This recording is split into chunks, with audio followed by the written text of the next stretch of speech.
ঘূর্ণিঝড় রেমালের প্রভাবে কক্সবাজার সমুদ্র উপকূলে ৯ নম্বর মহাবিপদ সংকেত দেখাতে বলেছে আবহাওয়া অফিস।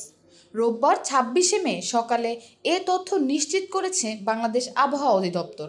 এদিন সকাল ৯:৩০ পর্যন্ত ঘূর্ণিঝড় রেমালের প্রভাবে কক্সবাজার সমুদ্র সৈকতে ঢেউয়ের উচ্চতা বৃদ্ধি পেয়েছে।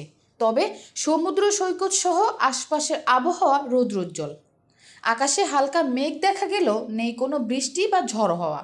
এদিকে কক্সবাজারের ঝুঁকিপূর্ণ এলাকায় মাইকিং করে মানুষকে নিরাপদ আশ্রয়ে চলে যেতে অনুরোধ জানাচ্ছে প্রশাসন। কক্সবাজারে ৬৩৮টি আশ্রয়কেন্দ্র খোলা হয়েছে।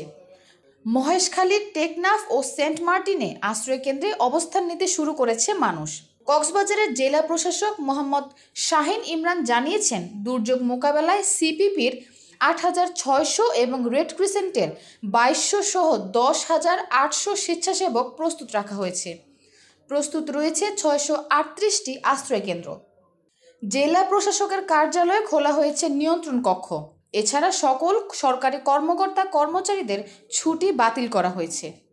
জেলা প্রশাসন সূত্রে জানা গেছে, ৪৮৬ মেট্রিক টন জি আর চাল, ২,৭৫,০০০ নগদ টাকা, জেলা দুর্যোগ ব্যবস্থাপনা তহবিল ১৮,৩২,০০০ টাকা, ২৯ বান্ডিল ঢেউটিন, সঙ্গে গৃহ নির্মাণ মজুরি অর্থ ৬৯,০০০ টাকা মজুদ আছে।